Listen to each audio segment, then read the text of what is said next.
privilege today, this evening, to talk to you about non-controlled aerodromes operating around the vicinity and how that applies to Murrayfield, and also, more importantly, which applies to not only people hiring Rackley aircraft, but happens to use their own, the impact of operating a propeller on gravel runways and taxiways and how expensive it can end up being. Okay, so as the slide says there, just a tester slide, I put something up there to check the quality. So for any helicopter pilots up here, if they can read that this evening, just want to check, make sure it's clear enough. Yes? I stumbled across that one, it's quite funny actually. A few things to be said about landing on a gravel runway as well, it makes it quite funny. So today, as I said, discussing firstly, breaking down the sections. Now, I'm not here to talk about sucking eggs, okay? Plenty of you have many hours and no doubt a lot of them operating in non-controlled aerodromes. I'm simply going to go through simple steps and procedures out of both the CAR and the CAP as well. Maybe you'll pick something up that you haven't heard of before, or maybe something you'll be able to tell me as well. Hopefully that's not the case. So firstly, general traffic procedure in a non-controlled aerodrome. Mandatory and recommended radio broadcasts. Any hazards and general ground operations in regards to operating in the vicinity of a non-controlled aerodrome. That propeller care I spoke earlier about. And of course how it all comes together. So firstly, the traffic procedure itself. Joining a circuit pattern at an aerodrome starts firstly on the ground before you leave. Okay. Can anyone tell me the name of the document that should be reviewed before going anywhere you don't know, haven't been to before? Yes, that's right. It's one of the most important documents as a pilot we can carry. And why would it be important to continue checking the ERSA rather than just reading it once and going, yeah, I know now? Because it changes. Things change, absolutely. Exactly right. So, but in regards to what the CAP says at the moment, joining a circuit pattern requires you to either join from a leg, specific leg, like it says up there. You got a pointer on this? Yes. Like it says up here. Okay, we can join, on a downwind leg. We can join an oblique circuit pattern. We can join on a base or even on a final. What would be more safe though? What would be safer as a pilot for a place that you haven't been to before? Out of all those joins up there on the board, on the projector, what would be the safest? Overfly. Overhead, absolutely. Now I'd like to ask the million-dollar question: how high above the circuit pattern should you join the circuit? Oh, sorry, overfly to assess the 1500. 1500 above ground level. Are you sure? No. No, absolutely. So I'm looking in front of the camera here. There we go. And this is one I get, this is a good one to argue about over the bar as well, because the CAP is a little bit grey about it. Just here on the left-hand side, you'll see it's got the standard circuit in regards to the active side of aircraft operating altitudes. We have our little microlights and ultralights. Anyone fly microlights, ultralights here? Good, it's always that way for you. All right. For the rest of us, flying our middle-range aircraft and our Cessnas, etc., we're familiar with a 1,000-foot circuit. For something that goes faster than 150 knots, the King Air outside, PC-12 maybe, depending on how slow it wants to go. Anything rated at 150 knots, it does a circuit at 1,500 feet. So I ask that question again: how high do you think we should fly? 2,000. 500 feet above the circuit pattern is actually what the rules say. Now, this is where the argument comes in at the bar. 98% of the time you'll fly into an aerodrome at 1,500 feet. How often are you going to have a King Air operating at Murrayfield, or at Narrogin, or at little Beverley or something like that? Not very often. In fact, the PC-12s can happily operate at 1,000 feet because they can slow themselves down to nearly 70 knots and still be well beyond before their stall speed. So technically they can operate at 1,000 safely. So it's discretion and common sense to the pilot. If you do an inbound call and hear a high-powered aircraft conducting circuits in the vicinity, well then you overcrew fly 500 feet above his circuit height. Okay? That's what the rule says in the CAP. As mentioned earlier, the safest join is going to be the overhead join, isn't it? Descending yourselves on the dead side of the runway. Once you've established the circuit, is there any particular rules of how many times you can fly overhead 500 feet above the circuit height to assess the runway? No, absolutely not. You stay up there as long as you deem it safe until you're 90 or 110% sure of which runway you will be joining. Let yourself down the dead side and join accordingly. I'm going to talk about that in a second. Press the button by accident. Who has right of way in the circuit? The one already established or the one joining? 1 second. The one already established in the circuit, that's right. So if you do choose to join a downwind, oblique, a base or a final join, you must give way to the traffic already in the circuit. As I mentioned earlier, make sure you study your airstrip guide for aerodromes you're not sure of or haven't been to before, or even regularly checking to ensure, especially when a new release of an ERSA comes out, to ensure there has been no amendments to that particular aerodrome. Right. Now I understand there's a few seasoned hands in here, very experienced pilots, been flying for years and years. In fact, this rule came out when I was training to be a pilot 10 years ago. Notice the lack of join on the crosswind leg there. Who's heard that one before? Joining on the crosswind leg of a runway. Yeah? Yeah, it used to be a rule. You used to be allowed to join on a crosswind leg. But that rule has changed, don't tell me how long ago, it has changed sometime in the last 10 years. And the reason being it was the most prone spot to accidents within the circuit pattern.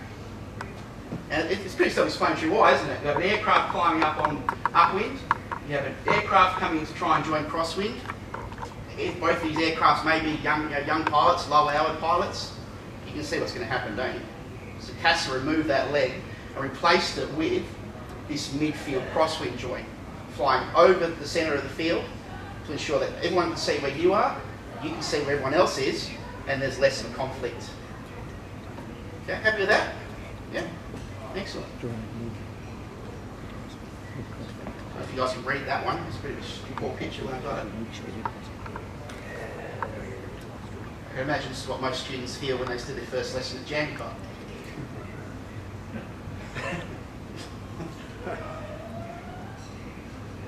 Hence a peak why you should come to Murrayfield to fly. There's a lot less of that to have to worry about. Everyone's read that. Okay, so radio broadcast. I'll tell you an interesting story, and I hope he's not here. I don't believe so. He's a Busselton member who flew up in a little, wasn't a Jabiru, some little sports aircraft anyway, RAOS setup.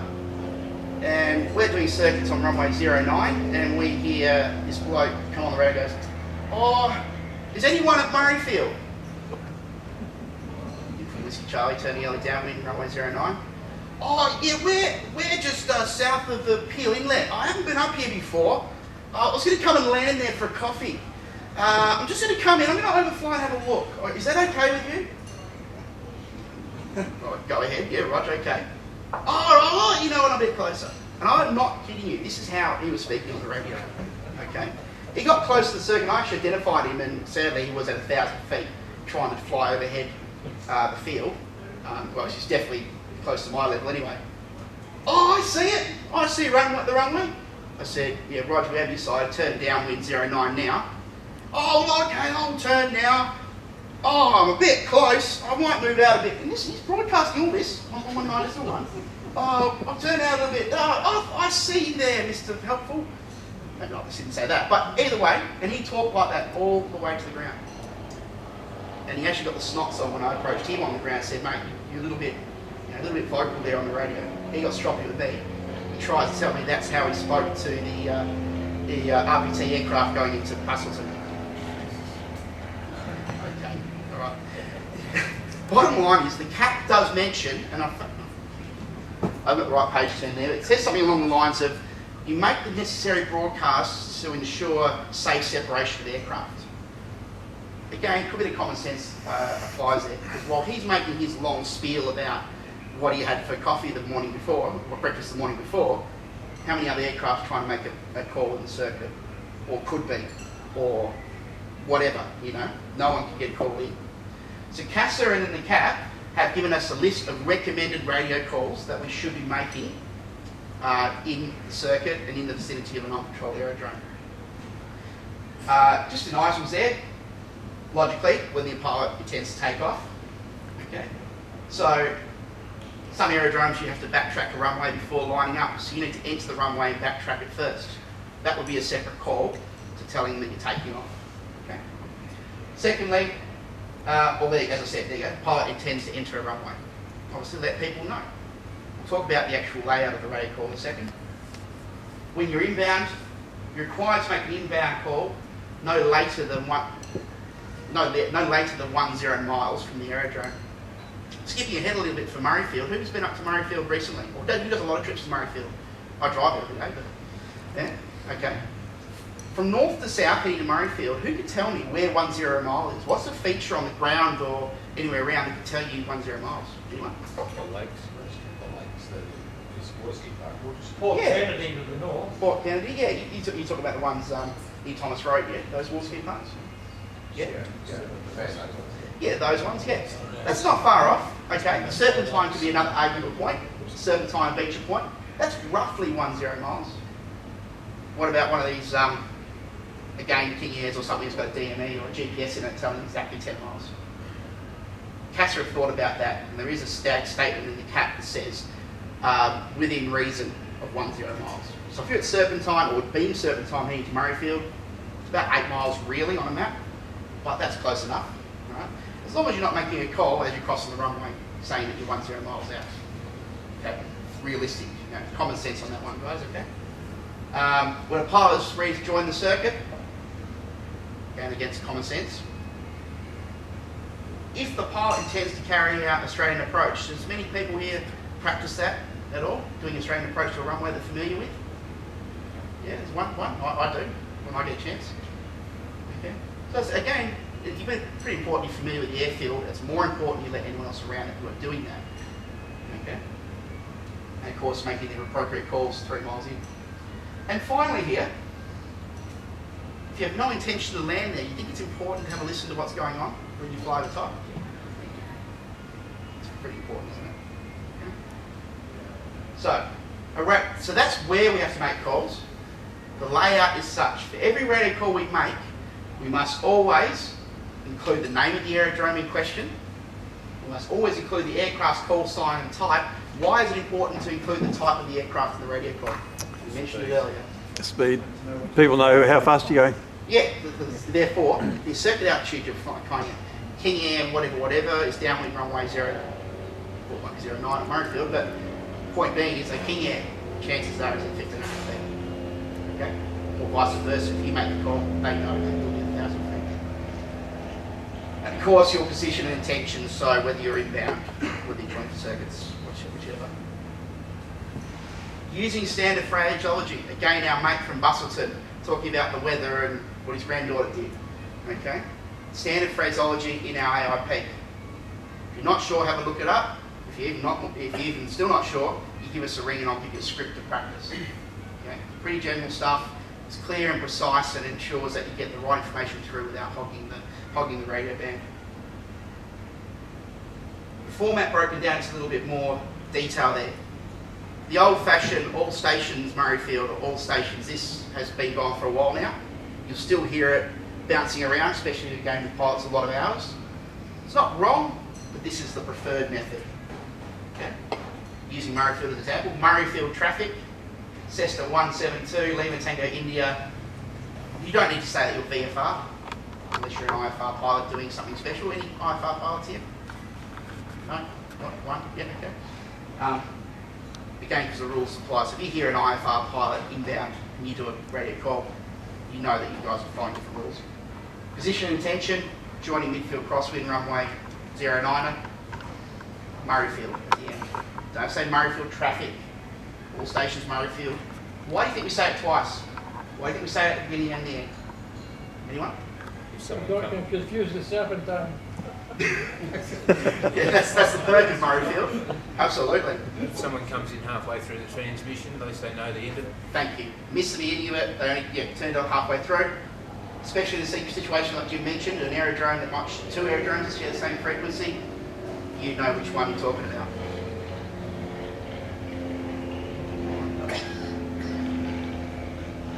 If I'd say the term non-clipped radio calls, does anyone understand what I mean by that? That term? That? Absolutely hate people that try and talk as quickly as possible.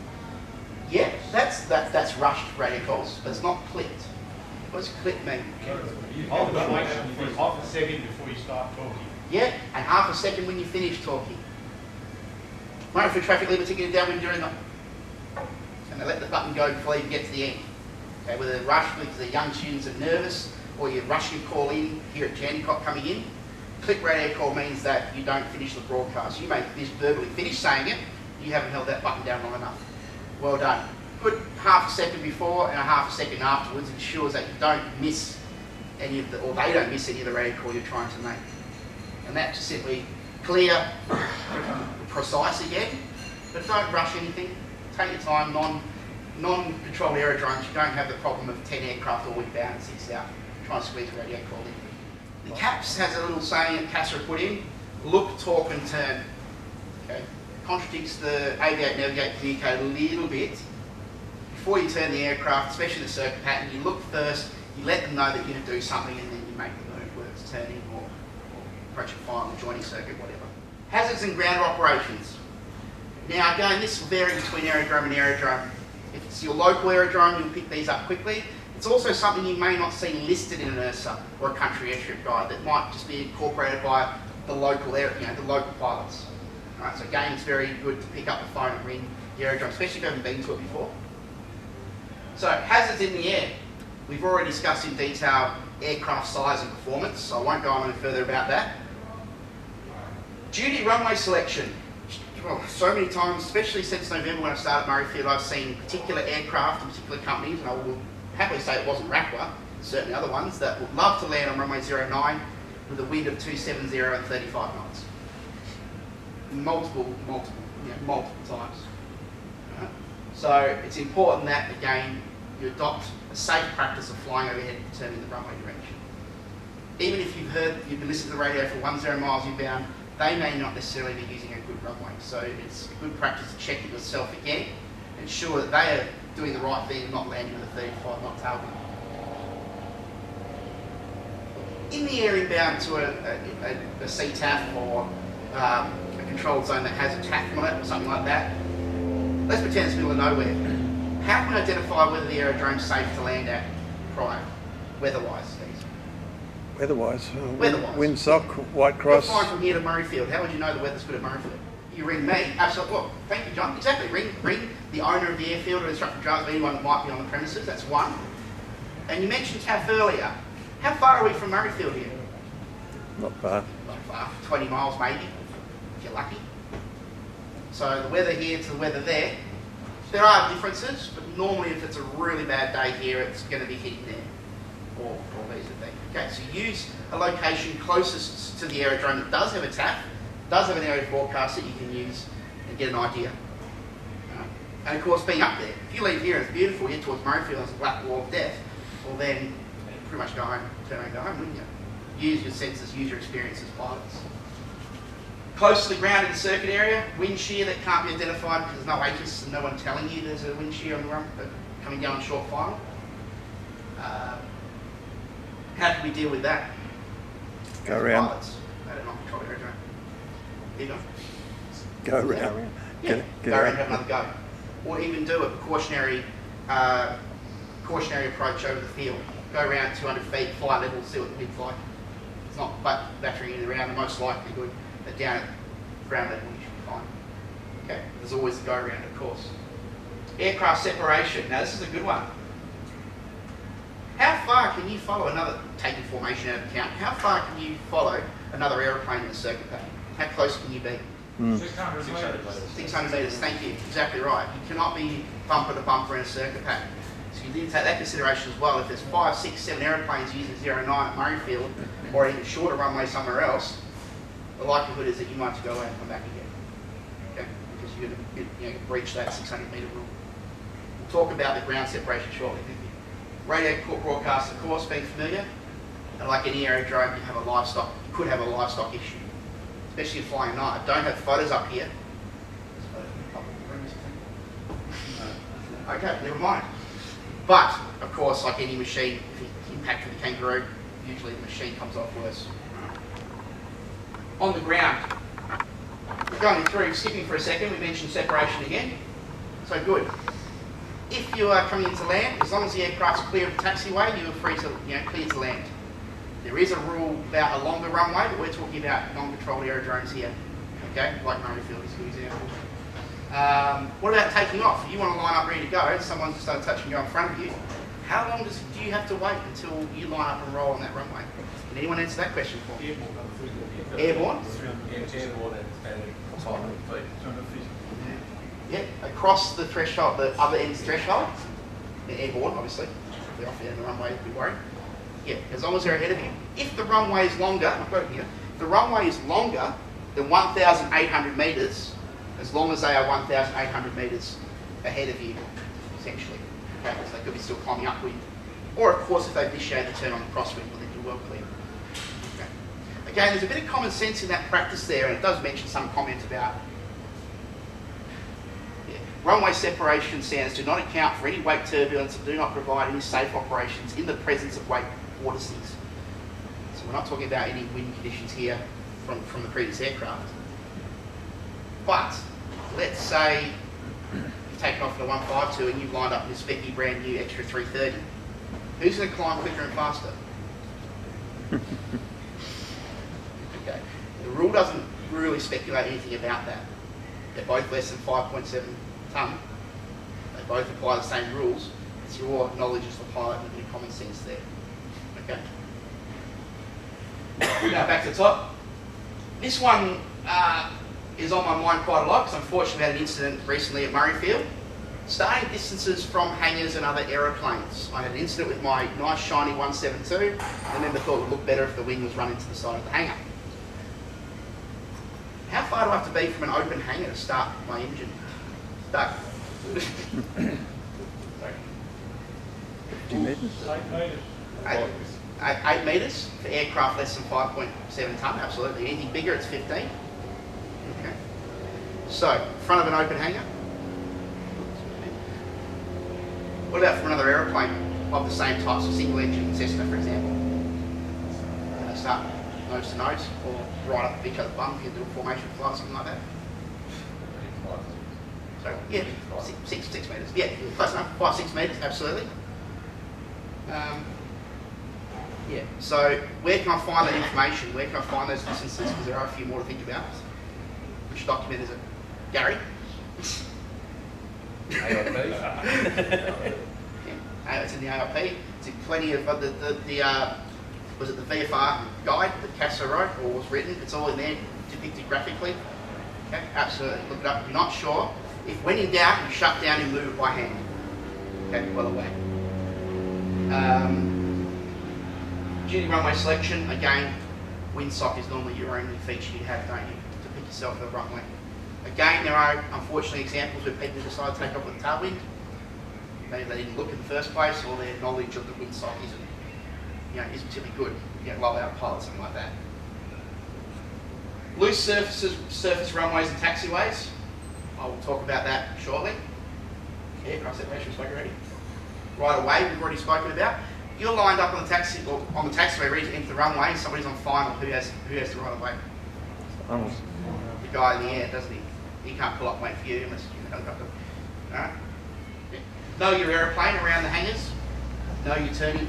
Gain your clearances with your wings. Your turning circle. Know your aeroplane. And of course, that propeller care, which we're going to talk about again in a moment. Because Murrayfield's getting more prosperous and getting busier every day, we're going to make a small investment and get ourselves a weather machine at Murrayfield. However, David's only given us a very, very small budget, so this is the best one I can find from the US. We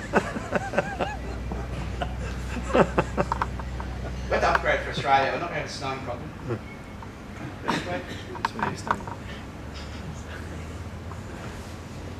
Right. We're nearly there, guys. Nearly there. But most importantly, so who here has their own aeroplane and operates out of Murrayfield? There's a few people, isn't there? Obviously, the bane of existence is your prop, okay, and the wear and tear on your propeller. These are pictures I've just googled, but this site and this site are very, very common at Murrayfield. Okay, and it's to do with not only the gravel runway at 0927, but it's also to do with the loosening blue metal stones on the taxiways and that as well. So we have to be careful and vigilant when it comes to maintaining not only your propellers for your aeroplanes, but the aircraft you're hiring as well. So, Operations in aerodrome without sealed runways, taxiways require special procedures to minimise that damage. Starting up initially, avoid starting on gravel areas. Right? Brass and tap bitumen is very preferred. Okay? If you have to start on gravel, you start with the minimum amount of RPM possible. Okay? The higher the RPM, the more likely to pick up stones from under your plane of rotation and actually take them into the prop. Okay? When taxiing around an aerodrome, again, minimum RPM as needed to keep the aircraft moving forward. Full backstick.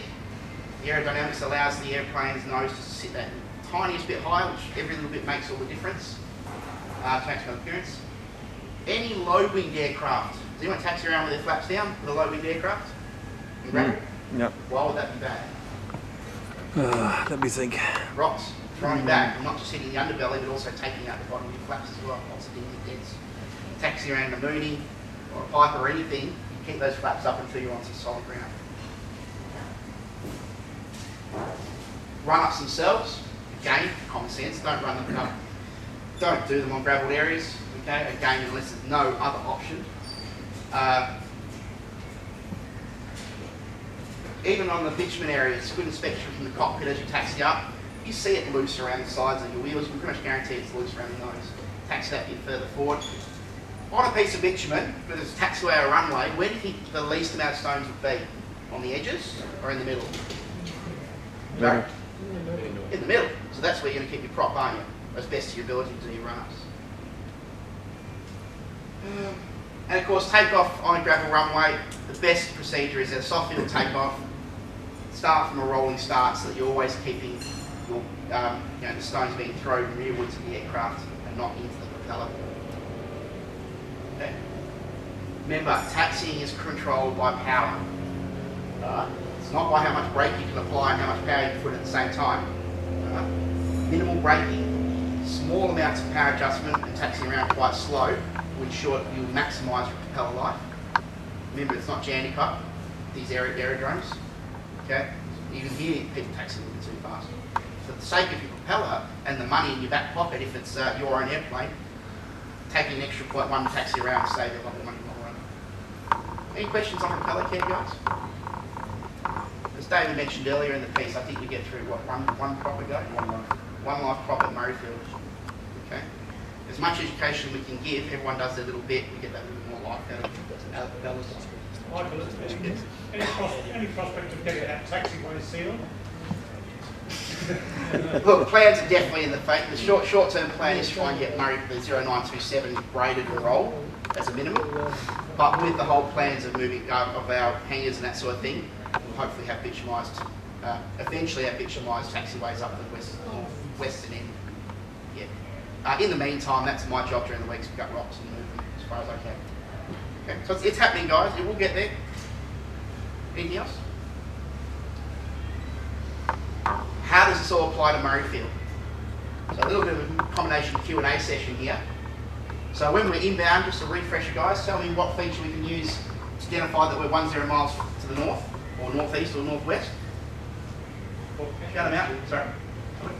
Port Kennedy. Port Kennedy, yep, Serpentine, even Beecher Point. What about from the south? Heading towards Murrayfield from the south. Dawesville, yeah, Dawesville, even the southern tip of the Peel Inlet, that's enough. Key features to give you an idea. Excellent. Okay, you haven't heard any aircraft in the circuit, what's our overfly height at Murrayfield? 1500 feet or 2000?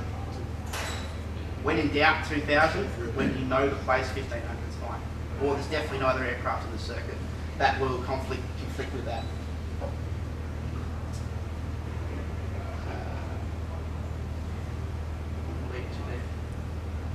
What's our preferred joint? Fine. Over top. Yeah, midfield crosswind or overfly first, of course. Overfly, identify the crosswind. Hence my next slide. What's so special about runway 09 and 05 firstly at Murrayfield in regards to the circuit direction? Are they right hands or left hand circuits? Right. Good. What's wrong with 27 using the circuits? Can you? No. Why? Chicken farm. Dogs. So you guys can say the rude words. I'll just say it's noise abatement. Okay, absolutely. For noise abatement reasons, 0.5 is a right-hand circuit. 2.3 is a left-hand circuit. 0.9 we can use as a right-hand circuit. We can't use 2.7 for takeoff unless it's an emergency. Okay? It's a particular certain person. Yeah, but for noise abatement reasons. Okay? Again, it's all listed in your ERSA. On the ground at Murrayfield. So, starting up, looking at this picture in front of me, guys, and you should all be very familiar with Murrayfield for the fly here. Where would I be wanting to start the aircraft, if possible? Yeah, closest to the rackway hangar here, is it, with all the bitumen. There is a concrete block that I can see there. It's quite clear. It's also a patch of bitumen there, but ultimately, yeah, absolutely the most sealed area you can get. Oh, before I go that far, how close are you to be to my hangar? 8 metres. And where's the tail going to be pointing? Into the hangar? No, you're throwing a broom at you. Yeah, okay. Okay. Common, again, good airmanship in an aerodrome, guys. If you put your tail at lens hanging down here, I guarantee you'll chase you more than a broom. Okay. That's right, you only do it once, that's right. Okay, so again, common courtesy, guys. Where would I do my initial radio call? Would I make it entering the runway, or would I make one earlier? Earlier. Yeah, there's initial call, a bit like you do here at Jandakot, there's initial call you must make announcing your overall intention of the flight. So, for example, Murrayfield Traffic, Lima Tango India is taxiing for runway 23 for circuits, training area, or whatever. You must give that initial overall call. Every other call from there is literally, what are you about to do? I'm going to enter and backtrack 09. I'm going to cross the undershoot of 05. I'm going to enter the cross 05 for the first taxiway. There is nothing more to say on those radio calls except for the Murrayfield traffics. Okay. Anything more than that is just taking up radio space. Okay. Same with entering the runway, backtracking the runway, line up and rolling the runway. No more needs to be said. You don't need to say, I'm entering and backtracking 09 to cross the threshold 05 for the first taxiway. It's a long breath wasted. Use it on something else. Taxiing around Murrayfield. So how are you going to have a control column taxiing around? Yeah, far back as you can, aren't you? How much brake do you use taxiing around? Especially on the gravel runway. Hardly any. Very little. Okay, unless you have to come to a stop for a reason. But either way, would you still have power in when you apply the brakes? Unless you're doing burnout, would you ride the brakes and the accelerator pedal in your car? No, absolutely not. And where Murrayfield, go back a couple, would be the safest place to conduct your run-up checks? Taxiway. Taxiways, absolutely. The 0523 taxiway here is all sealed bitumen. Even if you use runway 09, it's still good practice to enter and use that section of the taxiway to conduct your run-ups. You're clear of any traffic on the runways, you're not sitting on an active runway, and you're well clear of anyone else. It also gives your engine time to warm up as you're taxiing out. Okay. Everyone happy with that? Agree with that? Again, this is something you won't see written in the ERSA. It's good airmanship at a non-controlled aerodrome. Murrayfield or otherwise. Oh, that's how it's done. Guys, the saying I like to stick with, when in doubt, find out. Okay? Contact the aerodrome's owner or the instructors or whoever's manning the aerodrome. Ask the questions first. Saves embarrassment or worse damage later. Okay? Especially those little local procedures. Where to do run-ups, where can I park, and that sort of thing. Thank you very much. Is there any questions that you'd like to ask overall for this presentation before I stop talking? Thank you very much, guys.